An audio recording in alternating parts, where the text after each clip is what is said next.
Youth Development will now come to order.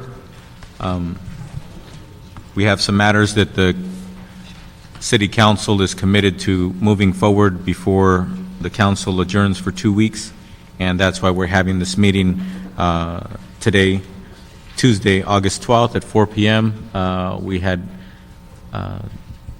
convened most of our meetings on Thursdays in the morning, but being that we wanted to make sure that these items made it to the calendar, and the ones that need to go to council before the end of this week.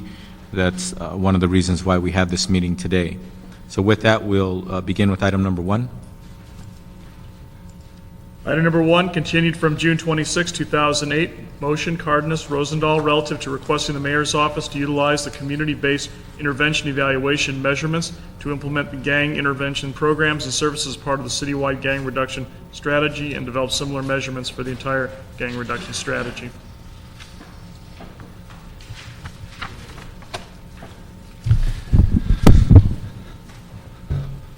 Good afternoon, Reverend Jeff Carr from the Mayor's Office of Gang Reduction and Youth Development.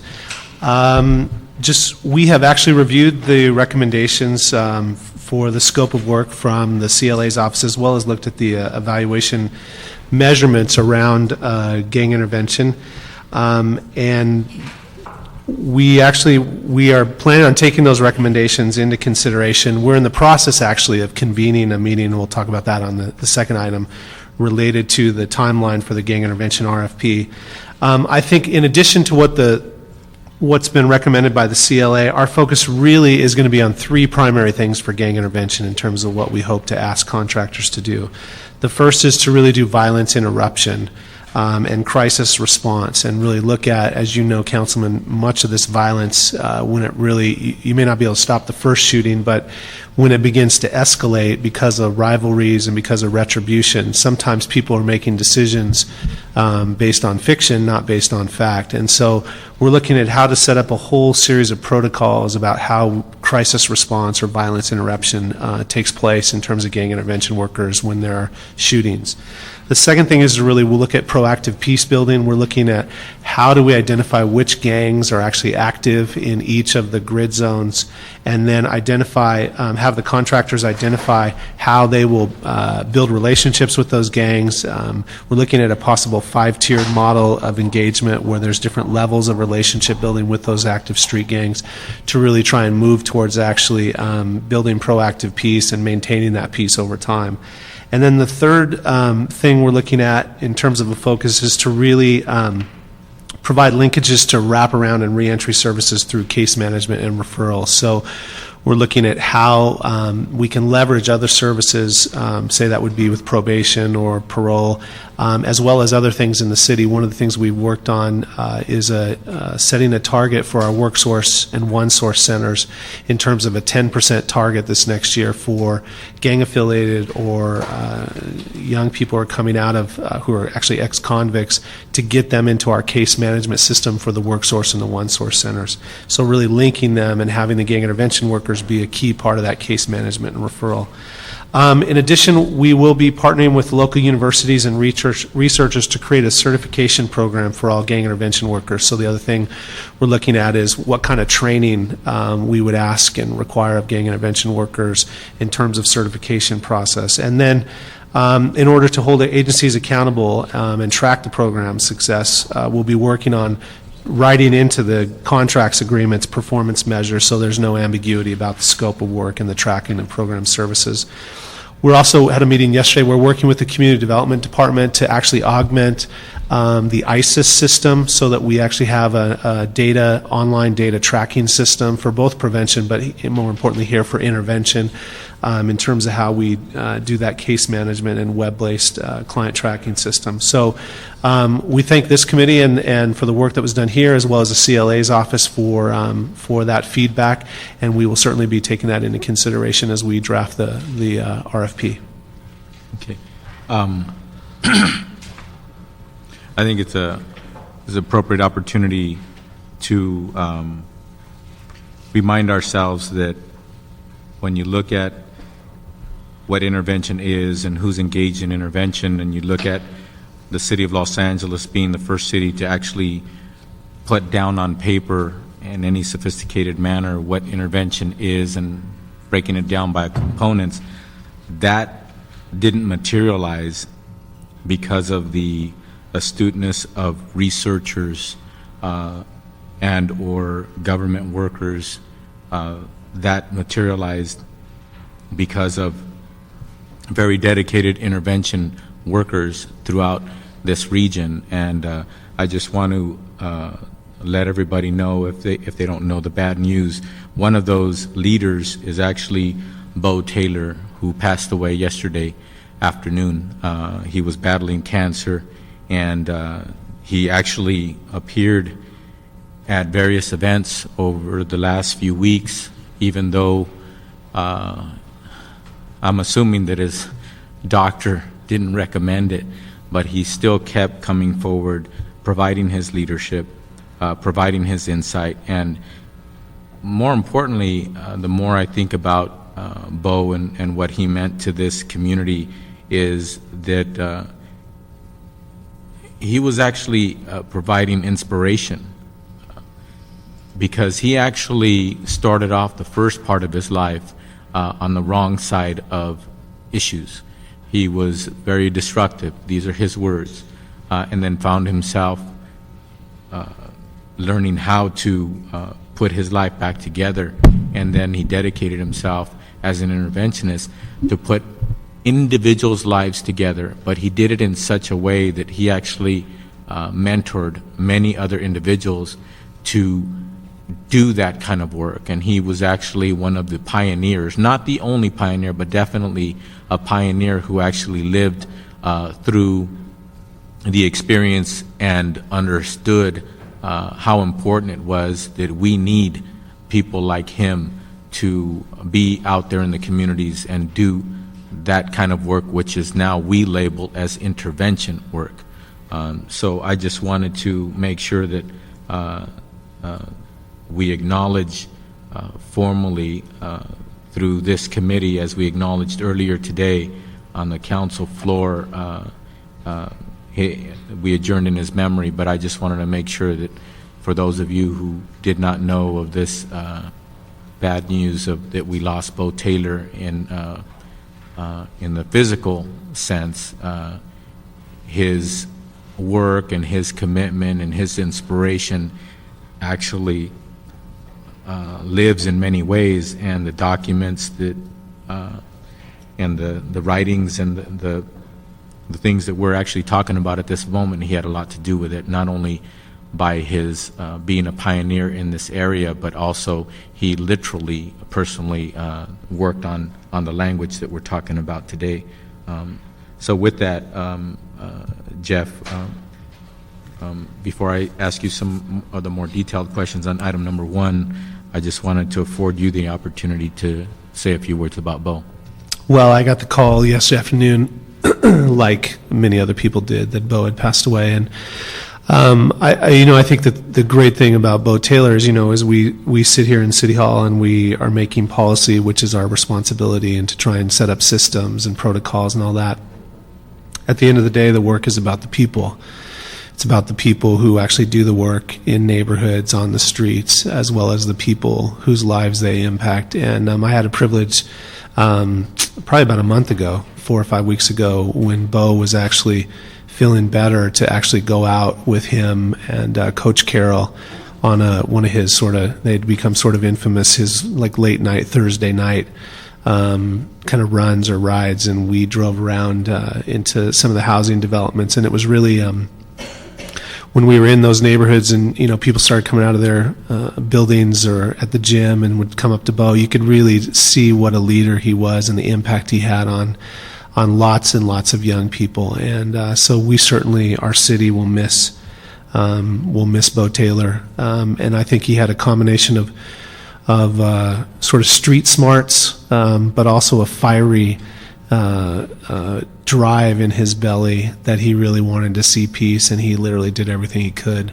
up to the very end. Literally last week, many of us were at the peace march at the Coliseum, where he, was in a golf cart until the final, coming down the ramp.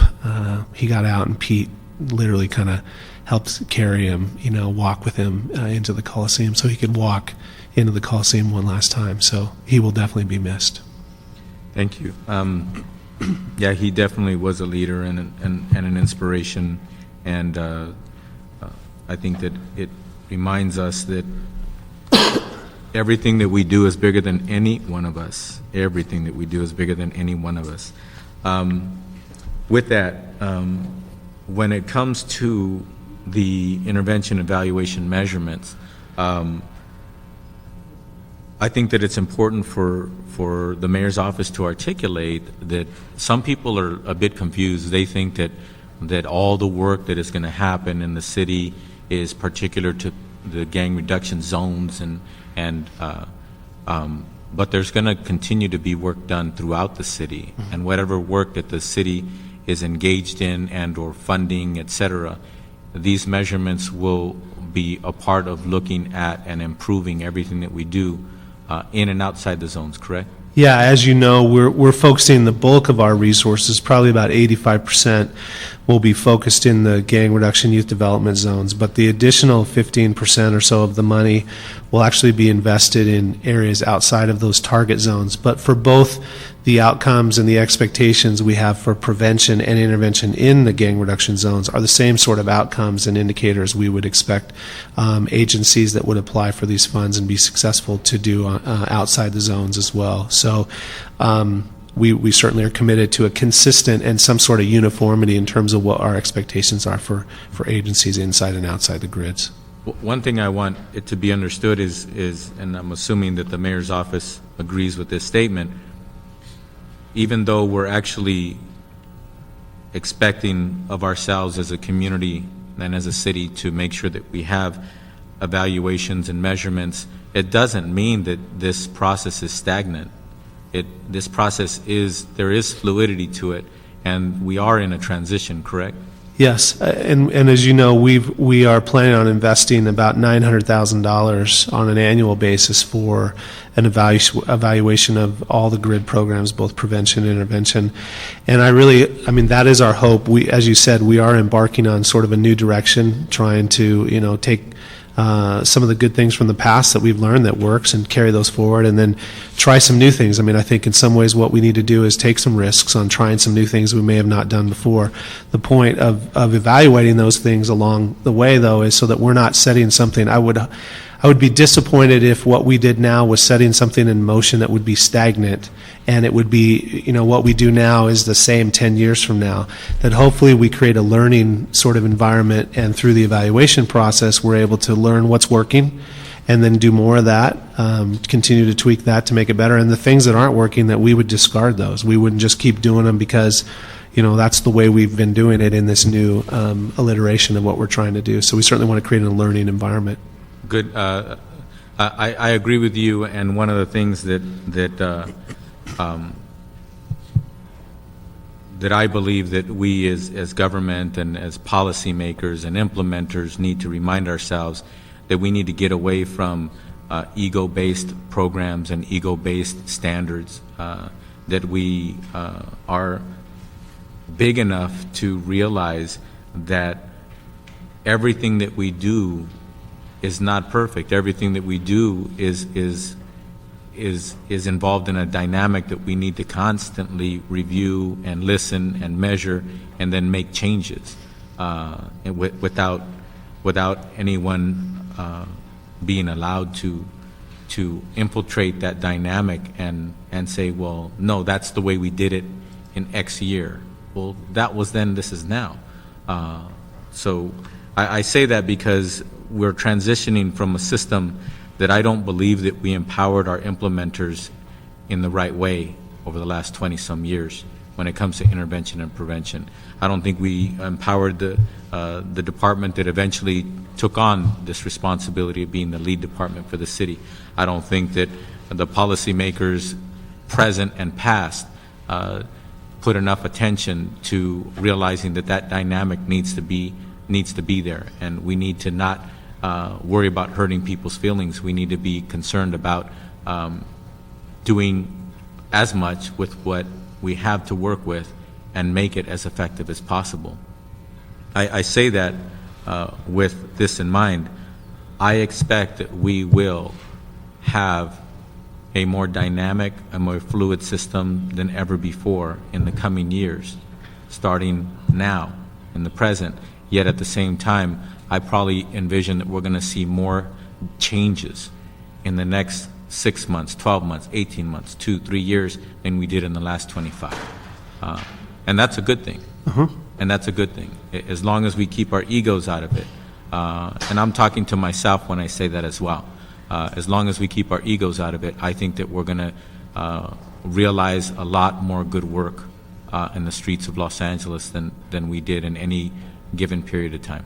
I agree with that. I think we have to be dynamic. I started working with kids in some of the toughest neighborhoods in the city over 21 years ago, and I used to tell sort of the next generation of staff that worked for me, if you're doing things the way I was doing it when you were a kid, before we sent you to college and you came back, then you're not doing your job, because youth culture and what's going on in neighborhoods is constantly changing. And so I think if we're going to deal with what's largely a youth violence issue and a young person problem, we've got to be dynamic in our response, because the culture and what they're dealing with is changing, ever changing, and we've got to be able to be flexible to change with it.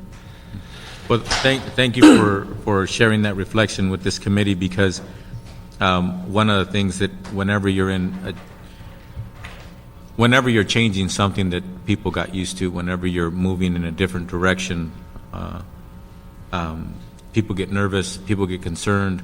What's the motivation? What's the new world going to be like? Are we going to be a part of it, or what have you? And I think this dialogue is very important to hopefully put a lot of that speculation to rest, because there are a lot of partners in this, and there are partners who were involved in the past, and there'll be partners who weren't involved in the past. But the bottom line is, as long as people understand what the strategy is and understand what the dynamics of what kind of transparency we expect and what kind of results, aggressive results we expect people to turn out, I think that we're going to have a lot of partners here. But I don't want people to think that they're not going to be partners, as long as they're coming from the right place with the right resources or the right skills. We're gonna be having a lot more success than ever before. That's our hope. Thank you. Anybody here to speak on item number 1? I don't have public comment cards on item number 1. Seeing and hearing none, we're going to hold this item in committee, and we'll move now to item number 2. Item number 2, continued from May 22nd, 2008 and June 19, 2008. CLA report in response to motion, Cardenas Perry, relative to instructing the CLA with the assistance of appropriate city departments to report on the status of consolidating the city's gang programs within the office of the mayor, and a proposed request for qualifications for gang intervention services in gang reduction youth development zones and citywide in general. Good afternoon. I'm Felipe Chavez with the CLA's office. Pursuant to motion, Cardenas Perry, your committee instructed our office to develop a scope of work to be included in a combined RFP for the provision of gang intervention services. The development of this combined RFP, including the proposal evaluation criteria, is largely based on community input provided through this committee. This item was heard at your committee meeting of June 22nd, and our office was instructed to modify the report to include additional public comment. And the report before you today includes 4 main policy revisions based on public input. First, the report includes a provision instructing service providers to report periodically demonstrating participation rates, participant and staff recruitment rates, success stories, and the number of city-related meetings attended by staff. This provision would ensure that there is accountability and an ongoing relationship between the agency and the city. Second, agencies are now required to have a minimum number of participants to continue to receive funding. This number has not been determined since it is dependent upon the level of funding that is ultimately allocated to each agency for intervention services. Third, a provision was inserted requesting service providers to contract mental health experts who are qualified to work with gang-involved youth. Lastly, a partial list of performance measures included in the previous version of this report was removed in light of motion Cardenas-Rosendahl, which proposes the use of community-based gang intervention measurements.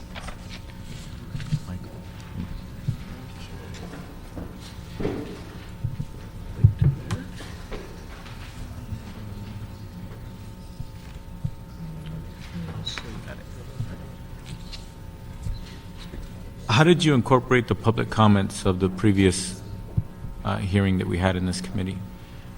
Well, basically, public comment was provided at each one of at the meeting of May 22nd and June 22nd. And we took their comments and it's the three main provisions that I stated earlier today. Now, those public comments came in various forms. Some people had more to say than others or what have you. But as you developed this report, how did you determine of the many comments that were made, how to include them in the report? The reason why I ask that question is because a lot of times when people come up for public comment, it's hard to decipher what perspective they're coming from or what they mean by what they say. So how did you determine how to incorporate that in a formal report? Well, basically, what I did, my process was basically to focus on what would ultimately result in the benefit for the children. And for example, when somebody came up and indicated that it was important for them to have individuals who had expertise in dealing with this, mental health expertise in dealing with this population, then I took that to be one of the comments that was important for me to include in the report. Okay. The reason why I wanted you to and thank you for the answer, the reason why I wanted to ask that specific question, because it's not very often that staff is asked to incorporate public comments in a report that could or eventually makes its way into policy. Obviously, as council members or policymakers, when people come forth, we do listen to them, and then we may decide on our own what to incorporate or what have you, but it's not very often that the staff is asked to incorporate public comment in the reports for Right. consideration of policy, for policy purposes. So I just wanted to point that out, spend a minute on that, because I would hope that my colleagues on the council would try that a little bit more often. I think far too often government tends to think that somebody needs to have a PhD in order for them to have something of value. But again, I don't think Beau Taylor had a PhD, but when he spoke, I certainly did listen to him, and when he expressed to me what his credentials were, they weren't the kind of credentials that you can get on a university campus. Hopefully someday you can, as in we, society, can incorporate practical knowledge and practical abilities in ways in which we can formalize that value. But I just wanted to make sure that you shared with us the fact that you did in fact take the public comment into account, and you did in fact incorporate it as you were asked into the report. Thank you. Thank you very much. We do have public comment on this item. Mona, can you please come forward?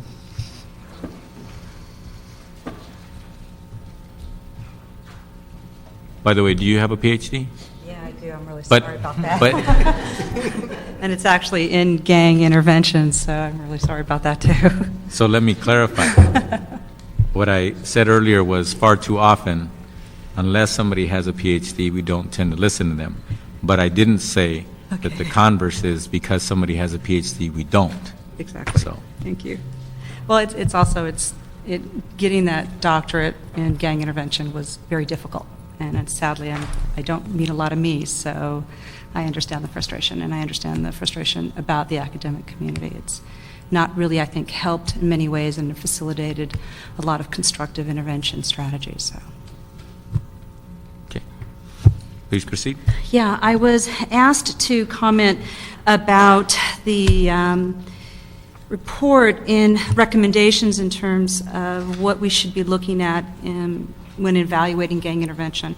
And when we were talking about this, one of the issues that came up was kind of looking at how the prevention services have been developed, and the plans to evaluate the prevention services and some of the inherent problems that we're seeing there, and how we are concerned that it would continue on with intervention services. And so what I thought I would do is kind of elaborate a little bit further about a couple of concepts in terms of fidelity of services and the difficulties that are already going to start to emerge in trying to make distinctions between prevention or intervention services and suppression activities. And that is actually going to be really difficult in your outcome variable. So I'm going to be talking a little bit today about actual research factors and evaluation factors that you should be considering. In terms of the first issue around fidelity of services, this is a big issue because what I'm really talking about is that across whether you're talking about prevention services or intervention services, there is no established baseline measure of what you're expecting the agencies to provide. If you're agency A, you do your thing. If you're agency B, you do your thing. The social ideal about that is because you want to make sure that your services are applicable to the specific needs within the community. However, what this starts to create inherently is a huge problem in being able to conduct an analysis, and an effective analysis, because you can't collapse data. Your services actually don't look the same. Mm-hmm. And even though you're saying you're measuring a specific outcome of, I know the outcomes that have been identified for Jeff and the mayor's office, but however, they're so vague and they're latent, what we call latent variables, you're going to be collapsing a lot of variables. And you're going to get very small sample sizes within each of these agencies. And you're going to have no statistical power. This is a big deal. Because your goal is, and I've written it down and it's in the report, is you want to gain knowledge on how to fund gang violence reduction programs. You want to know what works. But you can't tease apart the effectiveness of one agency to the other, to your overall outcome of prevention services or the reduction of delinquency. You could say that Children's Hospital, I'm going to speak prevention for now to use an example, but this will also apply for intervention services. You could say, with the kids who did remain in the prevention program at Children's, they were not involved in more delinquent behaviors, or you saw a reduction, however you're going to define this kind of latent construct of delinquency. However, your sample size is going to be pretty low, and therefore you're not going to be able to extrapolate very much from that. That's a big problem. And another reason why that's another huge problem is you're not going to be able to control for dropouts.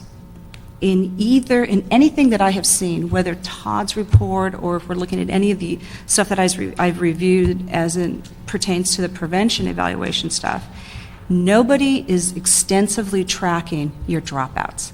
And if anybody knows prevention services, the devil is in the detail of those dropouts. A recommendation that I would make is to make sure that you, in fact, conduct an evaluation of all the kids that are getting arrested within the GRZ zones. Because a lot of the kids who get involved in gangs don't stay in the prevention programs. And one of the reasons why is because of the level of risk they deal with. Very often you speak of risk and people talk about it in a contextual perspective. Can I? Continue, yeah, Okay. Go ahead. In a contextual perspective. So lack of environmental support, resources, family support, things of that nature. But we don't talk a lot about internal risk, difficulties in regulating emotion, impulsivity, learning difficulties. A lot of these factors play heavily into kids' ability to stay in prevention programs. So invariably, dropout rates are pretty high. And they very often are not tracked. And that is, in fact, the population that you're supposed to be targeting. These are the kids who don't stay in those programs. But yet you have no system in which to track them, nor evaluate them. So, for example, if I've got a kid, and just, for example, we're going to call him John. John goes into Sally Sue's prevention program, or Children's Hospital prevention program, and he drops out because he just doesn't get along with the kids. And he's just kind of oppositional, and he's got a lot of anger, and he's just pissed, and he's just not going to stay in. He goes out to the street, he's lost. And in treatment outcome research, which is very different from social science research, we extensively track the dropouts, and yet nobody's talking about it. And this problem is prevalent in the prevention stuff. It's even going to be worse in the intervention stuff. And usually, sadly, the only thing I see that can respond to those kids here, as of today, yet we still have to see what exactly intervention is going to look like, right, is arrest rates. In fact, what we are seeing is arrest rates are starting to increase in certain areas. Who's tracking those kids? Because those kids didn't stay in these little prevention programs. They fell out, some of them. And the detail that these kids can provide, I think, would be very rich to find out what didn't work for you. Because anybody who works with this population, and I'm not going to go extensively into my experience, but I know this population extensively. And I know them as a researcher and as a doctor. And I'm telling you, they don't stay in prevention programs. And sadly, when these kids fall out of the system, we just assume that the kids who are in the prevention program, because they're not in gangs, therefore we were successful. The theory behind the current and existing idea is reduce the number of kids in gangs, therefore you reduce gang violence. And yet there is nothing within the science that would support that. What seems to historically raise violence rates among gangs is economics. Economics drives the increases in violence.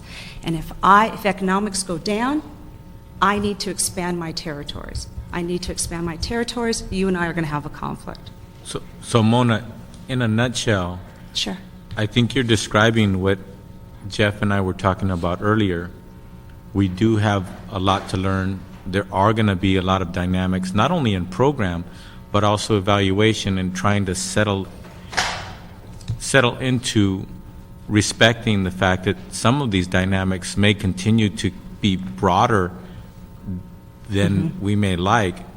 But as a result of that, we're going to continue to have to bring more resources to bear, not only on program, but also on evaluation as well. I actually would expand, maybe when we talk about evaluation, I think it's monitoring. See, in treatment outcome, we're actually the ones who are trained academically to develop interventions, implement, monitor those services, and maintain fidelity of services, as well as evaluation. What you're getting from the social science academics that seem to permeate this discussion is they don't monitor ongoing and intensive services. They don't understand that. And in fact, they will unintentionally misinform you that it's the way to control for this is evaluation. It isn't. It's in the monitoring of these services. So I think your point's well taken. I think that's where the conversation and discussion needs to actually really move towards, in addition to evaluation, to very different constructs. And that would pick up your dropout rates. Okay. And another thing I think is extremely important is the fact that if you understand the fact that you have to measure risk, and you're going to have to control for risk. What I see in some of the materials that have come out of the mayor's office, as well as from other reports that are floating around, there's a lot of talk about environmental risk and not a lot about internal risk. And one thing we know about gang youth, or youth that are engaged in high levels of delinquent behavior, is what is very unique about this population is that you have a mix of internal and environmental risk. So the kid it's where you get the phenomenon, two kids, same home, one kid negotiates the streets better than the other. Usually the kid who doesn't negotiate the street has a higher level of internal risk. And yet the services that can address that are not integrated enough with gang intervention, which is what prompted this prong one, prong two argument. When we look at the report and when we we present the argument that we presented the 4 levels of intervention, we argued at minimum present level 1 and level 2, at minimum. Mm-hmm. And then I was pleased to hear that Jeff talked about wraparound and linkage. However, what exists isn't that great. And but a lot of that wraparound linkage, especially when it comes to a lot of the services that need to be brought to bear, especially with individuals who have that internal Level of risk, yeah. level of risk.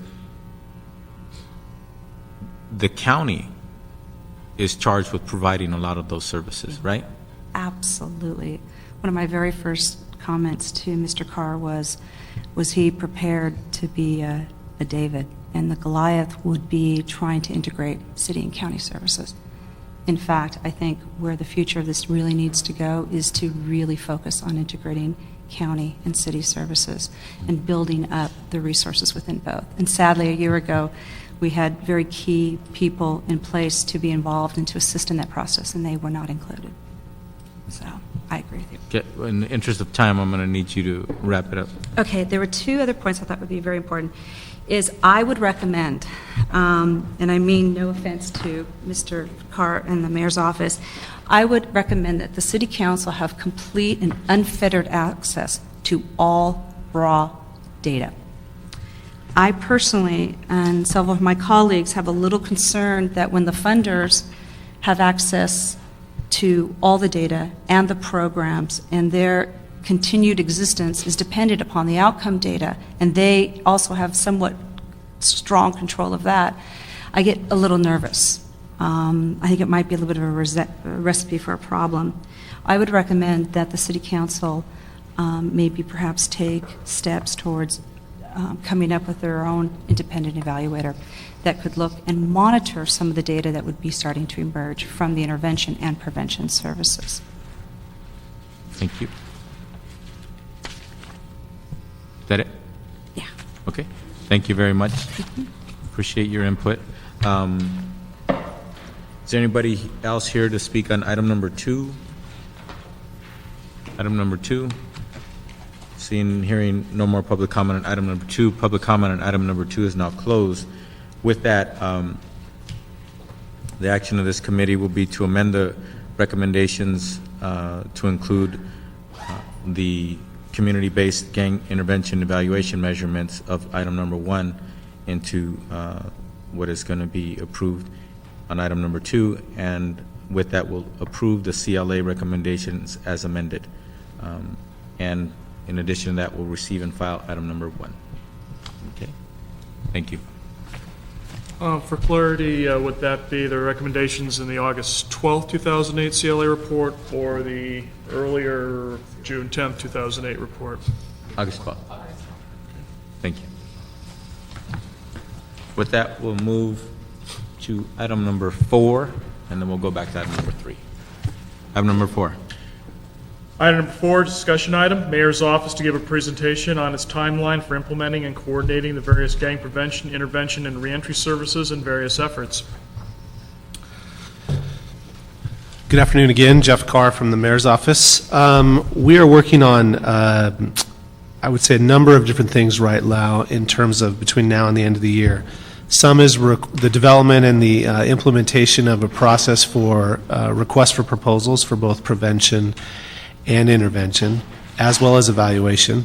There are also ongoing needs assessments that are being conducted in 5 of the additional grid zones that we're coordinating.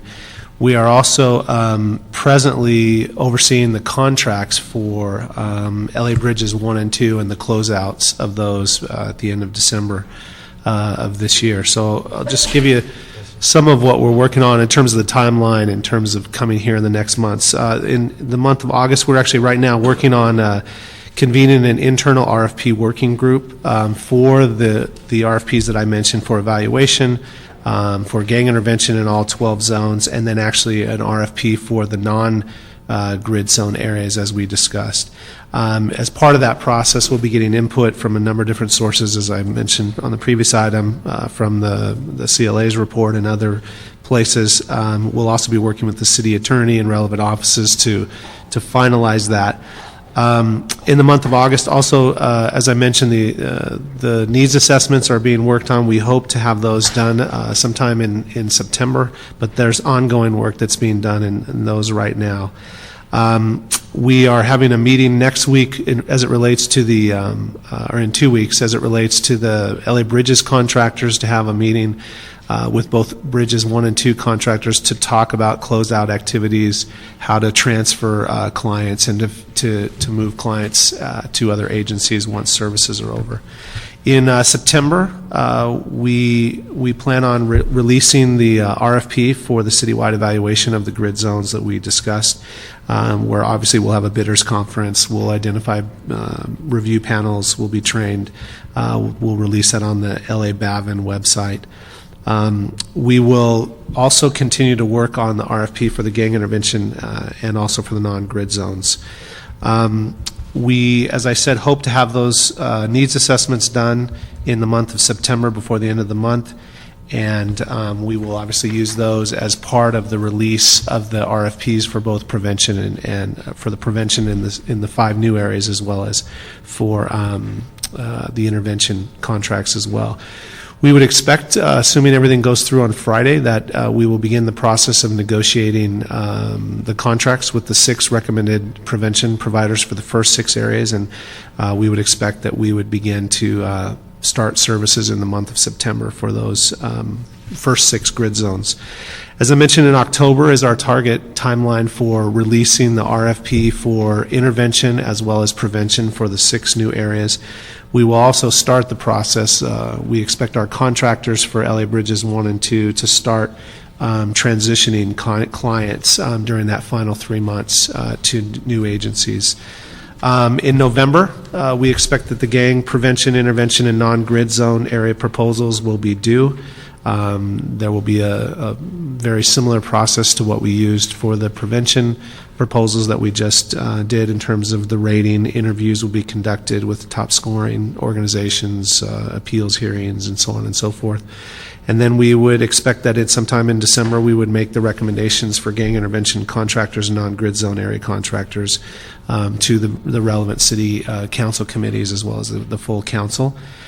We would also, at that time in December, begin the process of negotiating contracts for the recommended contractors for those proposals, with the intention of actually starting services for intervention and prevention. Intervention in all 12 of the grid zones in January, along with prevention in the 6 new sites that we have not put out yet.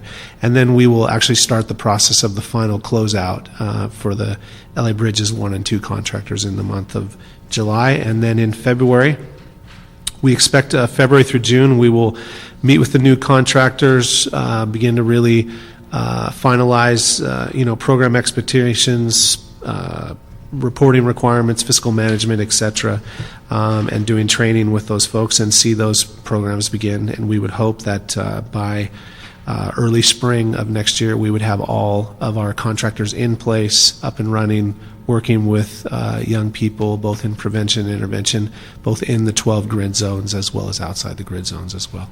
So that's our projected timeline that we've sketched out in terms of our moving forward with this new agenda.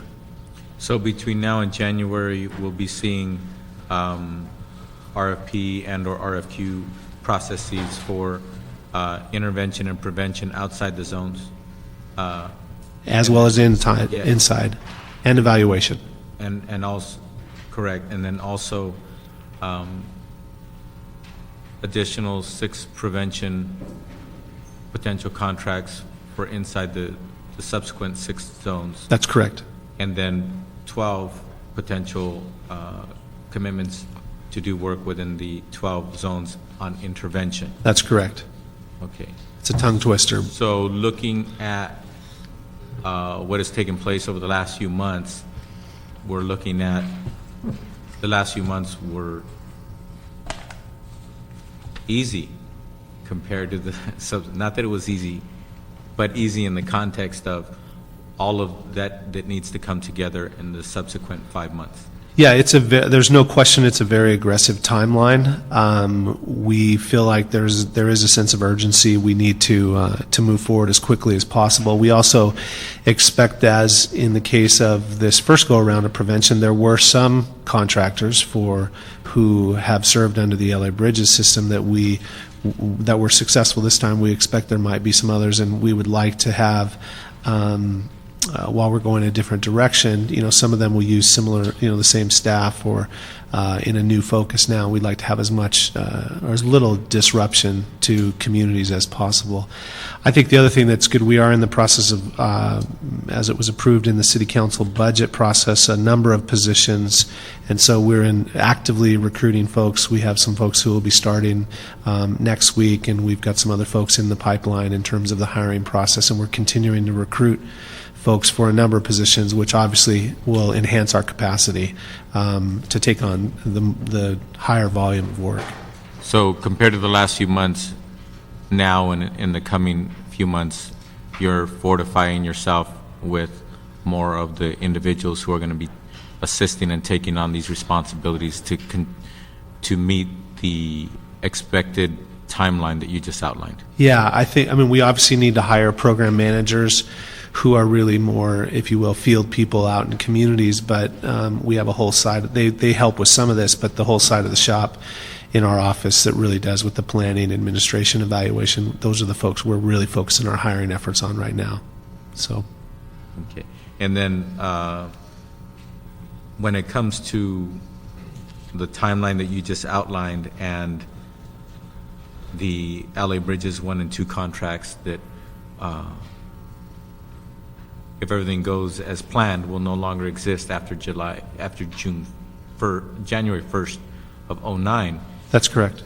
If there's any layover on the need for those contracts to continue, are there provisions that you're aware of within those contracts and the city to continue on a month-to-month basis until everything comes together, if that's needed? Yeah, I think if it is necessary, I think we can do that. Obviously, we would have to come back to council for the authority to extend any of those contracts for whether it would be for 30, 60, or 90 days, whatever it would be.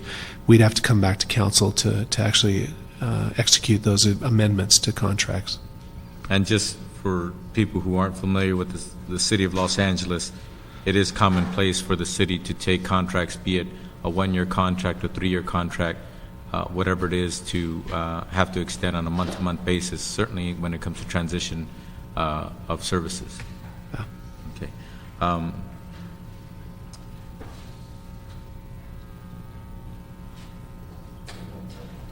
The contracts for prevention and intervention services within the zones and the RFP process, RFP/or RFQ process, whatever materializes, when it comes to intervention and prevention in the zones and those services we need to take place outside the zones, is there going to be a difference between what is described as far as what's expected or the parameters of what we're expecting the respondents to come up with?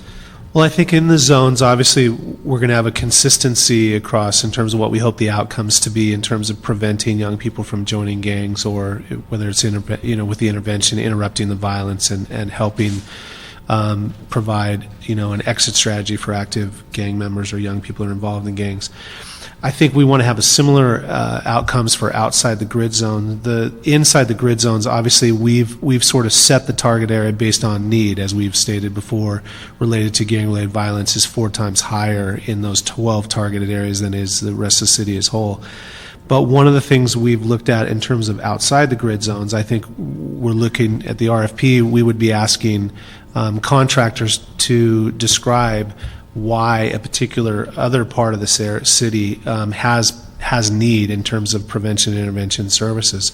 And if they are looking at, say, it could be in some places it might be that there's, our grid zones are, somewhere between 6 to 10 police reporting districts in terms of the size or the scale. You might have an area of the city that might only be 1 or 2 or 3 police reporting districts, so maybe a much smaller cluster, but you might have levels of violence that is on the same level as in our grid zones, just in a smaller, more targeted way. So I think, contractors or proposers might be able to articulate how they're going to attack or address that issue in a smaller area, smaller geographic area, and apply the same principles for prevention and intervention that we're talking about, Or other communities may articulate why, they've reduced the levels of violence. Maybe it's a community that has seen dramatic reductions over the course of the last, 5 to 10 years, and how the work they've done maybe has contributed to that, and how they want to both sustain those levels of reductions as well as actually increase those over time as well. So I think it'll be incumbent on the proposers outside the grid zones to be a little bit more forceful in terms of how they articulate the need to make the case for why that particular area or that part of the city is in need of these services, as opposed to we've sort of already done that in the grid zones by defining them and then having needs assessments done for them. Yeah, and also, I would say just because we don't have an infinite amount of resources in this city, and we're counting on other agencies such as the county to complement what's going on in the zones and preferably outside the zones as well. So those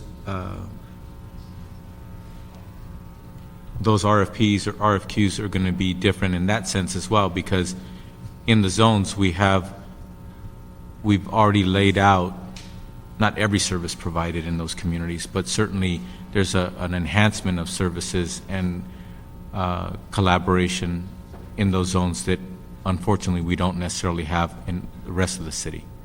Yeah, so inherently they're going to be working in the community on a different paradigm of resources. Yeah, and there's no question about that. And we're also, we certainly are looking at how we create the linkages with the county. One of the probably the agency I'm spending most time on trying to strengthen that relationship and create enhanced cooperation is with the probation department, because clearly many of the young people that are active in gangs are often under some sort of formal or informal probation or parole, and so looking at how we create the linkages both for young people who are on probation or actually in a camp or in one of the halls or are currently incarcerated, and then how we prepare for those young people when they actually come back into the community to be better prepared, frankly, than we are now. And I think there's some things that the probation department is doing that we hope to link into. And I had 3 different discussions last week with Chief Taylor about how we can enhance that. And we're getting ready to launch into a planning process with members of the probation department to specifically look at how we create tighter linkages and collaboration and really leverage their resources with our resources. Now, that's obviously going to take some time. You're not going to change that system overnight, but I think we're in the right place in terms of the discussions, and I think that'll continue to move forward. Okay. When it comes to the needs assessments for the remaining grid zones, the advancement project is going to be taking on that responsibility in those remaining zones that need these assessments. And in the first 6, the advancement project was one of the organizations that was in providing the service of creating that needs assessment. Are some of the other organizations that were involved in the first 6, are they involved with the advancement project on the subsequent zones? Yeah, one of the other 3 contractors that was involved in doing the first 6 needs assessments was Cal State Los Angeles, and they're actually serving as a subcontractor with the advancement project to do some of the other grid zones as well. So we have 2 of the 3 contractors who did the first 6 are actually working on these final 5. And when do we expect those needs assessments to be finalized? They should be done near the end of September. Okay. Yeah. And that's a critical component to staying on schedule, isn't it? Yeah, that's part of the critical path in terms of the RFP process, because obviously, as we did with the first 6 zones, we want to actually include, as part of that RFP, ask people in the additional 6 areas to respond to those needs assessments as well. Now, resources-wise, there's going to be needs assessments done, a total of 12. Mm-hmm. But those needs assessments don't necessarily provide us formally with any of the information outside the zones. What is the mayor's office utilizing to determine what kind of services we need to provide outside the zones?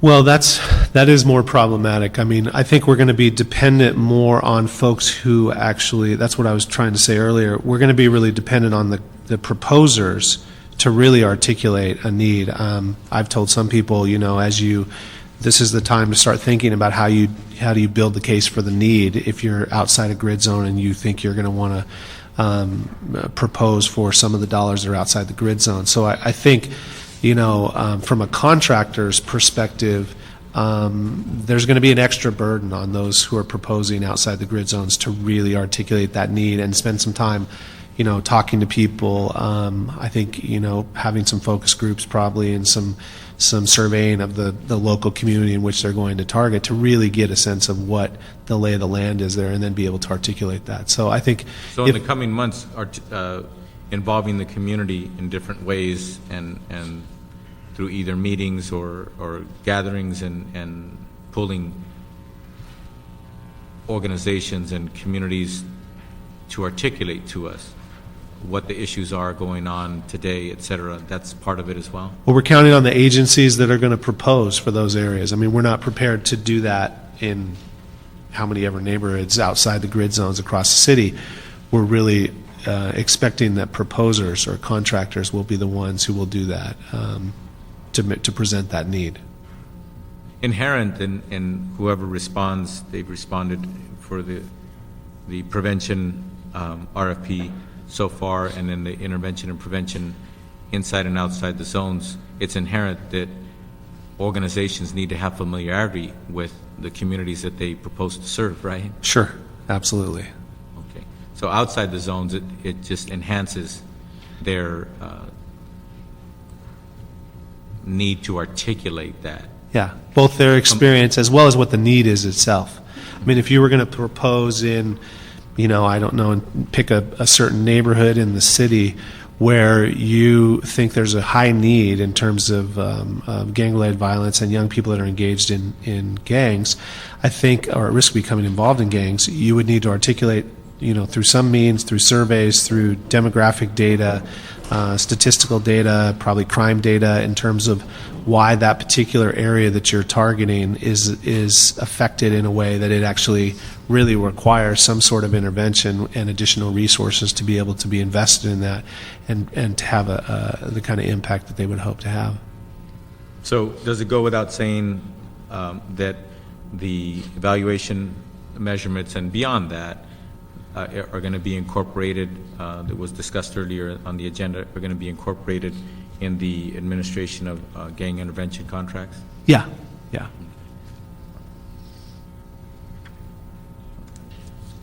Is there anybody here to make public comment on item number 4? I don't have any public comment cards on item number 4. Anybody here to make public comment on item number 4? Okay. Seeing and hearing none, public comment on item number 4 is now closed. All right. Well, appreciate that report from the mayor's office. Thank you very much. We now move to item number 3. Item number 3, continued from August 7, 2008. Communication from the mayor and CAO report relative to the acceptance of the 2000 Edward Byrne Memorial Justice Assistant Grant Award in the amount of $5,179,448 from the U.S. Department of Justice Bureau of Justice Assistance for the period October 1st, 2006 through March 31st, 2011. Position authorities within the police department and city attorney's office and related actions. Additionally, on July 28, 2008, this matter was considered by the Public Safety Committee and was approved per the recommendations contained within the July 17, 2008 CAO report. Additionally, this item is referred to Budget and Finance and Personnel Committees. Thank you. So it's my understanding that there's several grant staff in the mayor's office will be involved in managing the grant. But who's going to be the main point person if there is one? Laura Shin, I'm the grants director for the mayor's office, and Julie Crame is a grant specialist, so she would be the main grants administrator. For this grant? For the JAGO 7 grant, correct, Councilman. Okay. All right. Okay. What was this JAG grant used for in the 2005 and 2006? It was used for the CLEAR program, as it is currently being used in JAG 07. The JAG grant is mainly for crime prevention purposes, so the CLEAR program would be eligible under that. In JAG 05, there were community-based organizations that were also funded under this grant. Okay. The federal government has warned us that there's going to be a 70% reduction in the subsequent award of this. Now, that, correct? Actually, the cut has already taken place in JAG 08. So we have experienced a reduction in funding for the JAG 08 grant. And we've been in close communication with Cami Fong from the CAO's office, who's our centralized grants coordinator for the city. And we also have a strong relationship with our people in DC for the mayor's office, tracking that situation. So that means the award was how much and will be reduced to what figure? In previous award cycles for the JAG grant, we've been awarded approximately $5 million. This year for JAG 08, I think it's $1.4 million, which is a drastic 70% reduction. And I do want to let you know there is a emergency appropriations bill that Congress is trying to get passed, which would restore the original level of funding to what it was. Okay. So we see it going down from 5 million to 1.4. That emergency legislation will hopefully restore some or most of that or all of that, correct? Correct. What's the figure of restoration that looks like it's in that legislation today? Do you mean what is the total amount in that bill? In the legislation that hopefully will pass and restore? It would be approximately $400 million nationwide. It would restore. But where would that put us? Would that put us back at the 5 million mark, or? Correct. It would. So this bill appears to want to restore it to the previous figure. Correct. Nationwide, which means we should assume that then we would be restored back to the previous figure. 5 million. That we Correct. used to receive here in Los Angeles. Yeah. Okay. Yes. Now, absent that restoration, what would be our actions of trying to continue these programs? There are other grants that are in place for crime prevention that we apply for, such as the JABG grant and the Targeting Violent Crime Initiative grant. Our office and grant specialists and our grants writer has a strong relationship with the Department of Justice. Mainly the two agencies that we work with are the Bureau of Justice Assistance, BJA, and OJJDP. And as you well know, in the grants world, a lot of the funding is dependent on strong relationships and the trust that we develop with our program representatives at the agencies. So we are constantly communicating with them and letting them know about our needs and having them notify us about funding opportunities. And that's a critical component of seeking future funding for these grants. So our first hope and expectation, if that restoration legislation does not prevail, is that we hope to get other grants, federal grants. That's part of our strategy. We also get some funding from the state. That would be another resource. And if the CEO has any other comments about funding opportunities. Well, I think Mayor's Office is also working with the legislative deputy to work on potential earmarks that might be available. So hopefully they'll them identify additional sources. Okay. Now, this grant, how would you characterize the category of program that it is funding? Is it suppression, intervention, prevention, reentry? I mean, categorically, how would you I describe would it? categorize it as suppression. There is a county component that is, in our understanding, prevention component. In what fashion does it fall into being described as prevention? And who at the, what department at the county would be implementing that or providing that service? This falls under the category of prevention and education programs. The county provides us with a report or a narrative of what they use for their funding. So there is a suppression component to their funding, which funds the DA's office and prosecution and court programs. But in addition, they have a prevention and education program section. Their program is entitled At-Risk Youth Countywide, and their drug court is also indicated as under this. And what department within the county is that, is administering that or implementing that? That information, do you have that information? If I may interject, the city's portion of the grant is suppression only, and it supports prevention and intervention programs that are being funded through other grants in these grid zones. Mm-hmm.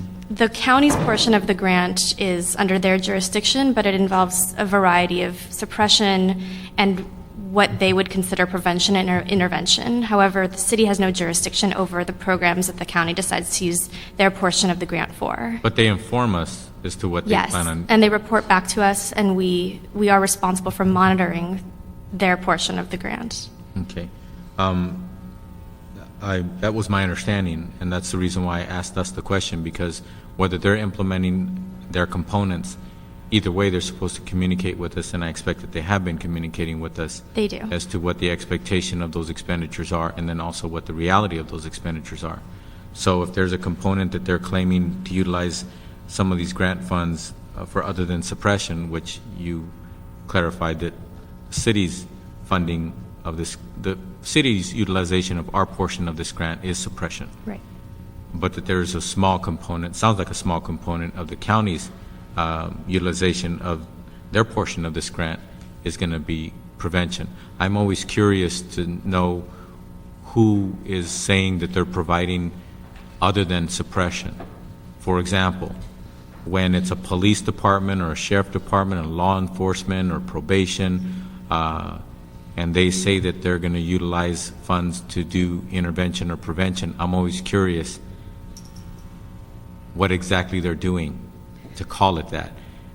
Because most of the time when those entities actually utilize funds, they tend to be suppression. And that's the proper category. When it comes to the probation department, far too often, in my opinion, the probation department is scoring some of their utilization of funds as intervention or prevention. And that always begs the next question, well, what exactly are you doing to call it intervention or prevention? That's why I wanted to know if there was any components that the county is reporting to us is other than suppression. It sounds like there is a component, but how much is that, and who's administering that? For example, I failed to mention the DA's office. I'm still curious to know, whenever the DA's office says that they're doing intervention or prevention, when they explain themselves, my needle tends to peg over to suppression. They can call it whatever they want, but it doesn't pass my evaluation of how I categorize things. So at this point in time, you don't have clarity on how much that is and who's implementing that at the county? We do. The county provides us with a budget of what they will use their portion of the grant for. So we do know how much money they want to put towards at-risk youth programs. Those programs are determined by the Board of Supervisors in their districts. So So how much is it that they've anticipated utilizing from this grant for what you described as prevention?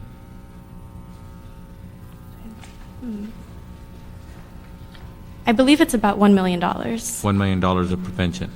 Do they say who's going to be administering that $1 million? They do when they report back to us. Well, But who did they say there? They are actually fairly vague with the information that they give to us about that particular program. When you're asking the administration of the funds, do you mean the administrative agent who's doing the? Administering agent, yes, thank you. The people who are actually, Okay. for example, if they say that they're going to do prevention and it's with the probation department, that's what I mean. Okay, this is some kind of program within probation, Oh, and they're utilizing these funds. Or the DA, and they're utilizing these funds, and they're calling it prevention. Well, I think these funds are actually distributed partially to community-based organizations through the Board of Supervisors, is my understanding. And they are not necessarily taking place within the city. No, I understand that Yeah. the county's broader than the city. Yeah. I'm going to need clarification of that when this goes to council.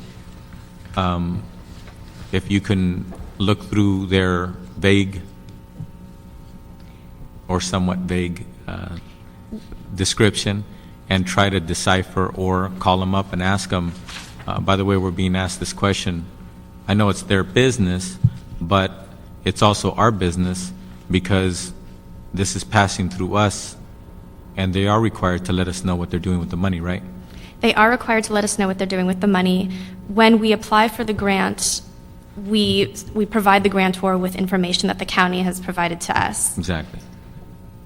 The grantor, however, does not require as much specific information as the city does. So it's a balance that we have to work with the county on. So provide for the council, when this goes to council, how far you were able to get to decipher the answers to my question.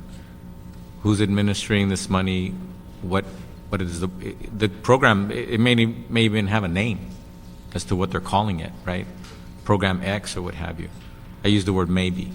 No? You're shaking your head no? They don't tell us that? Thus far, we haven't been able to get them to give us information about this particular at-risk youth program that they Has the city use of their Los portion. Angeles asked them the questions I just asked? Yes. Oh, we have? And they don't answer us?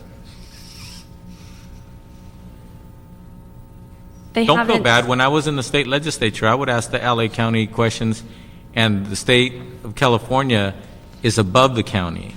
The state of California created counties in California, and sometimes they didn't want to answer our questions either, so don't feel bad. But what I'm just trying to get at is, are they providing us information, at least basic information, for us to be able to put on a ledger for public information as to what these federal funds are being utilized for and how they're being implemented at the end of the day for our constituents in the county of Los Angeles. The way that They might be federal funds, but those, as far as I'm concerned, those are still public funds. And those funds are blended funds that are actually coming back to Los Angeles taxpayers. So I think it's important for us to know that. I agree. And when we ask them this information, they say, and this has been a pattern with the JAG grant in general, because we do have to split it with the county, and it's happened with JAGO 5, JAGO 6, and it will happen with JAGO 7, is that the county has until the end of the grant period to spend their money. And what ends up happening is that the Board of Supervisors does not decide how to use their portion of the money until the last minute. But once they see, what you're describing to me is maybe they don't exactly know in the beginning, so they follow the guidelines and parameters, but they eventually spend it on something. They eventually spend it on After that, something. do they tell us what they spent? Yes, but that's not until the end of the grant period. So we can say now what they will spend their JAGO 5 portion on because it's towards the end of the grant period. But as far as the JAGO 7 grant, they don't know right now what they will be spending that money on for the at-risk youth programs. We'll probably know in about 3 years.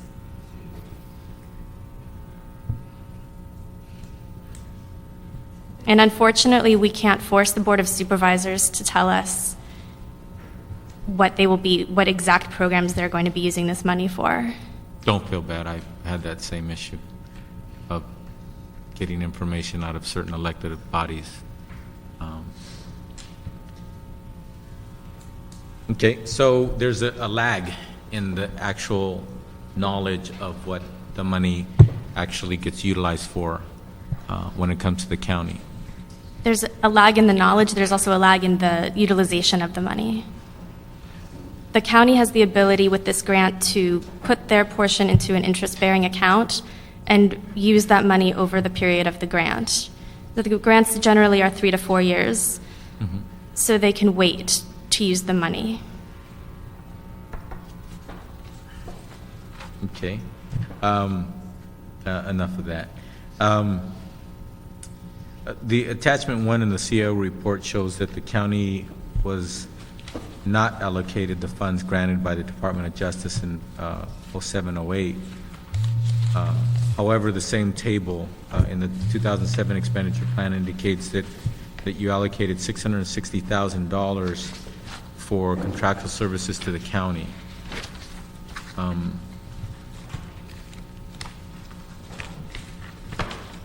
The contractual services to the county are separate and apart, I presume are separate and apart from the LA County allocation category? Correct. What contractual services do you anticipate $660,000 is going to render us? This grant is funding the CLEAR program, and the CLEAR program involves the LA County DA's office and the LA County Probation Office. And those two departments are recipients of contractual services from LA County. We fully fund one DA and one probation officer in each of the 5 grid zones for CLEAR. And that is what this money is going towards. Okay, now those services are, I would presume, suppression categorical services that we contract with them? Correct. All right. So we're already spending all of our resources on suppression categorical services. And then we contract with the county to take some of our funds and expend $660,000 in additional suppression services? It's part of the same suppression component. The contractual services for LA County are part of the personnel for city attorney. They operate as a CLEAR team. So we have to separate out LA County from city attorney for obvious reasons, but it's part of the same CLEAR team within each grid zone.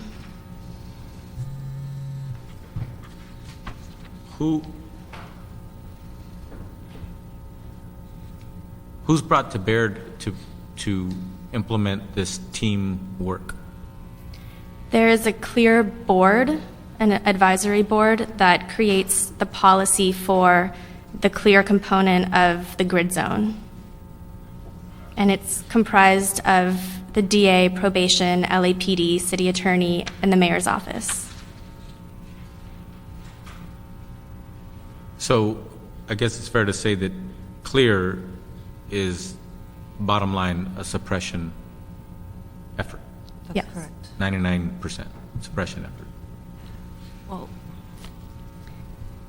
Yes. When was CLEAR developed? In 1996.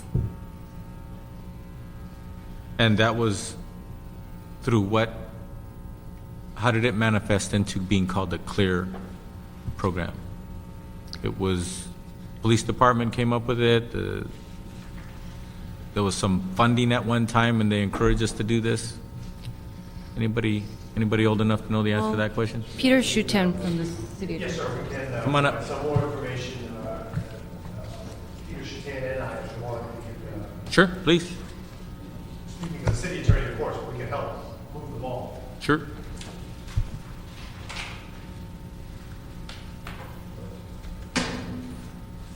He'd pick up, I think, in terms of the starting of the CLEAR, what year it started in, and we were following along, by the way. I think we know the points you're making.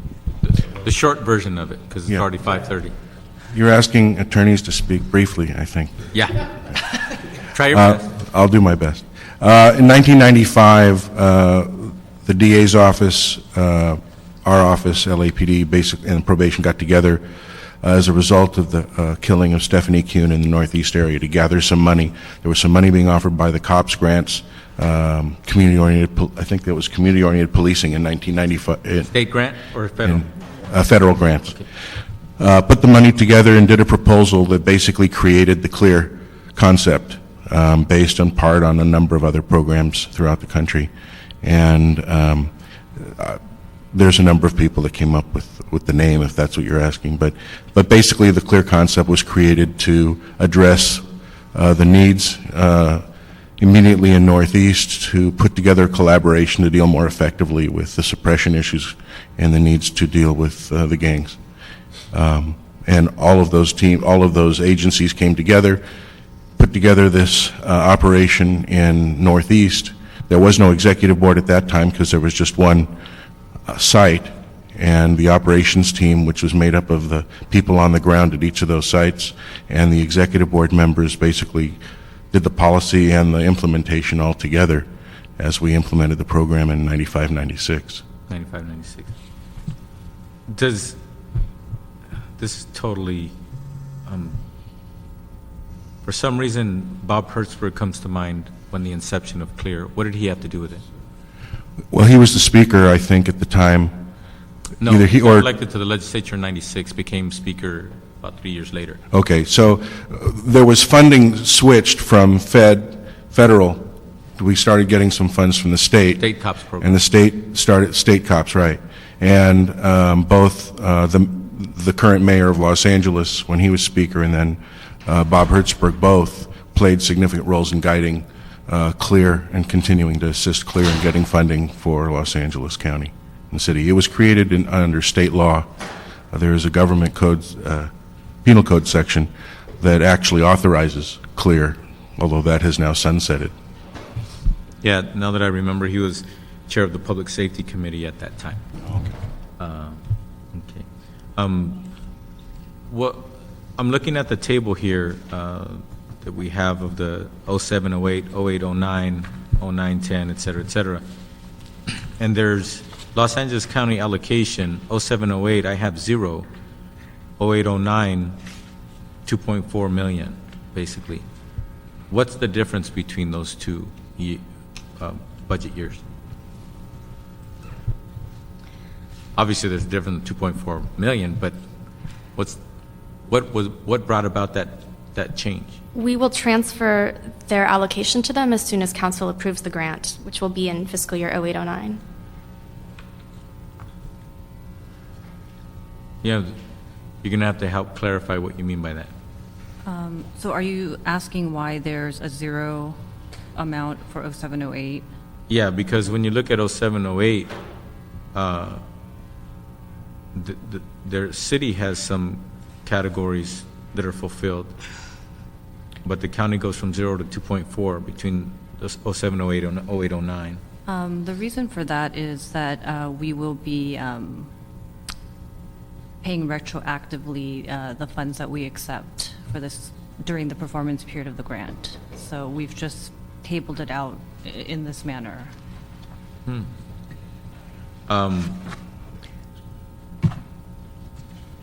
We transfer them, the county, the money in one lump sum. And so we are not splitting up how the county gets their money per year. We're just giving them their lump sum. They open their own account with that money and they can spend it as they. And so once council approves the acceptance of this grant, then we're authorized to execute the MOA with the county to distribute those funds. And that would occur during that period. I've always found the county to be pretty impatient. What's the status of their understanding or acceptance of that lump sum getting there in 08, 09 instead of a portion or the lump sum getting there in 07, 08? We're in constant communication with the county, and we try to update them on all the processes that we have to go through to get them their funding. At this point, we're communicating with them, and letting them know the status, so. And they're sitting there cool, calm, and collected? I don't know if I could comment on their emotional state at this time for the contract. I'm but- imagining what their emotional state might be, but do we have any correspondence from them, of them asking us what the status of that potential 2.4 million is? We may have some emails to that effect in terms of their inquiries about the status, but there is no formal letter that they've sent. So they've sent us emails, but no formal letter that you're aware of? They have not. And the communication goes both ways. Is there any emotion in those emails? No. No? Just kind of written by accountants, nice and dry, and They understand the situation.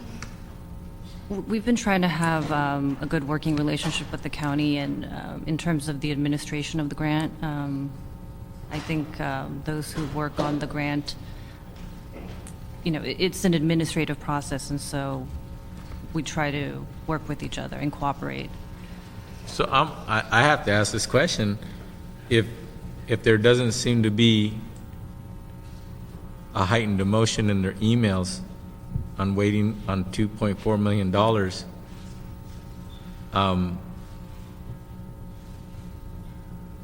are they thinking that a certain entity within the city of Los Angeles is the cause for the delay of their money? I wouldn't say they're pinpointing a certain entity as the cause for the delay. I mean, there was a reaction definitely to the cut in funding for the JAG 08 because that impacted the county as well. So, When did we get receipt of the portion of funds that we get to start to utilize? We received notification from the grantor in October of '07. So late '07.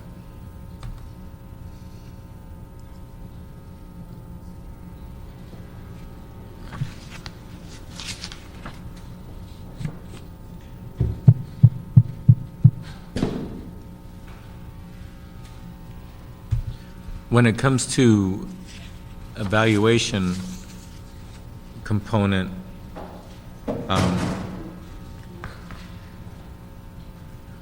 why is it that in the latter years, the evaluation expenditure goes down to zero? And why isn't there evaluation expenditure throughout the period? We plan to contract with an evaluator to evaluate this program for 12 months. Yeah, but it's only a component of the entire duration. Why did you curtail it just down to a 12-month period? We plan to use other grant funds to continue the evaluation after that period. Okay, so you're anticipating that the feds, for example, have other opportunities for us to provide evaluation of the CLEAR program? We are planning on budgeting evaluation into other grants that we have going forward for the CLEAR program. and we hope that an evaluation will be an eligible component of future funding.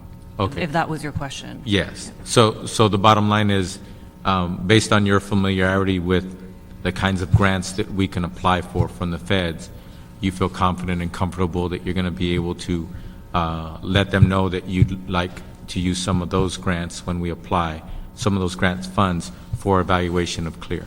Based on the past funding that they've allowed for evaluation, we feel comfortable saying yes. Okay. So the reason why there's zeros here is because you're only showing us about this particular grant and how the expenditures of this particular grant are being applied. Correct. Okay. And CLEAR's been around a while. Have we ever found ourselves not being able to provide funds for the evaluations? We have consistently been evaluating the CLEAR program since its inception. Okay. With that same style of finding funds from other grants and then utilizing those funds for evaluation? Correct. Okay. Are you aware of the findings of the Urban Institute's evaluation of the GRP? Yes. Comment on that, please.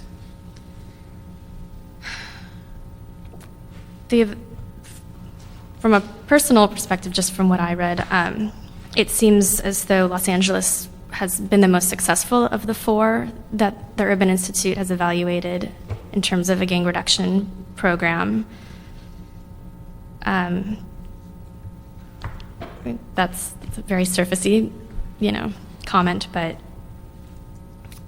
it focused more on prevention and intervention and less on suppression. So. And this is a 99% suppression effort. This grant is. But CLEAR in general is Correct. 90-some%. I think, council member, one way we might put it, only because percentage is hard to do, certainly CLEAR is in our opinion, Mr. Shatan and I, we've just discussed this. He's very familiar with CLEAR. I am fairly familiar with it. Yeah, we approach it at the city attorney's office as a suppression effort. To the extent that individuals other than us, and I believe you probably look at it as we do, consider it a prevention or intervention tool, I think their theory is that suppression, to the extent that suppression prevents further crime, but we don't consider that. We believe the definitions are important, and a genuine prevention and intervention program, such as you were discussing earlier this afternoon, CLEAR is primarily a suppression effort. Not exclusively, but with all due respect, that's the effort is suppression. Correct.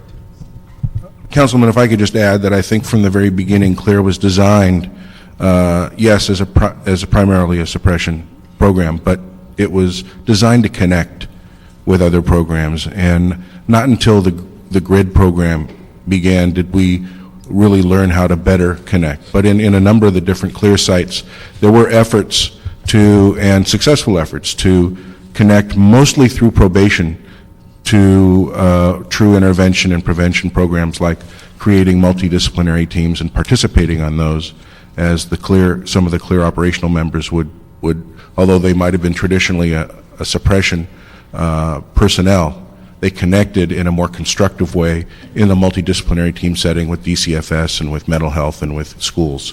And we've done that very successfully in some places. But through one of the R in CLEAR stands for recovery. So one of the things that we've tried to do. At the end. The R is at the end. Well, recovery needs to come after a lot of the work has been done. But the truth is that one of the primary components of CLEAR is the community impact team. We call it the CIT. And we work very closely with community members, stakeholders in the community to assist us in identifying the problems. It is, again, more of a suppression type focus, but we also bring in, like in the city attorney's office, we connect with our abatement people. We connect with our other people that can help change the neighborhood around. And we've gradually gotten better and better at doing that. And I think, I'm certainly not going to say we've perfected it, but I think we're getting pretty good at it. I really do. I know it's late, but just to add, I know you know this, but I think it's important for us to have these principled discussions where we can build from them. I do think, and one thing I've certainly discovered in the last 18 or 19 months, and I say this with pride, actually, is that the city attorney's office and the prosecutors in the city attorney's office connect more naturally with the community impact team concept as opposed to the pure suppression concept. I think we know and have the same kind of dialogues that you and Mr. Carr were having among ourselves just a couple hours ago. That there is a critical component to community that is often overlooked with suppression, and we don't want to make that mistake again. Thank you. Thank you. Good. We're all learning and growing. Hopefully the grant funds will grow instead of recede. Okay. Is there anybody here to make comment on item number 3? On item number 3, anybody else for public comment? Seeing and hearing none, public comment on item number 3 is now closed. With that, this committee will request that the Mayor's Office of Homeland Security and Public Safety report to the Ad Hoc Committee on Gang Violence and Youth Development and Public Safety relative to the final findings of the CLEAR evaluation, including all information relative to data collection and an analysis on gang crime statistics, program assessment, and community impact of CLEAR. Also, this committee will request that the CLA present a report to the Ad Hoc Committee on Gang Violence and Youth Development relative to the May 2008 Urban Institute's interim findings of the Gang Reduction Program 45 days after its release. Also, the request that the Mayor's Office, Los Angeles Police Department, and the City Attorney's Office report back to the Ad Hoc Committee on Gang Violence and Youth Development relative to their role in the county's emerging countywide gang reduction strategy as proposed by the Chief Executive Officer of the County of Los Angeles. And also, the actions of this committee will be to concur with the recommendations of the Public Safety Committee to approve the CAO recommendations. That'll be the recommendation of the chair, as we are operating as minority committee. Just out of curiosity, if RF were here, would he be answering all the questions I was asking earlier, or would you be sitting up there with him, helping answer? We would brief him. He's very knowledgeable about every aspect of our office. Yeah. I just asked that question because we got into some details and stuff like that, but as a compliment to him, usually when I ask him these kinds of questions, he does know the answers. So I was just curious. All right, so with that, that concludes item number 3. Thank you very much. Thank you. And then, in addition to that, okay, we already took care of item number 4. That concludes the items as scheduled for today's agenda. Is there anybody here for general public comment? General public comment to this committee is now open. Seeing and hearing none, general public comment is now closed. With that, this committee is now adjourned. Thank you.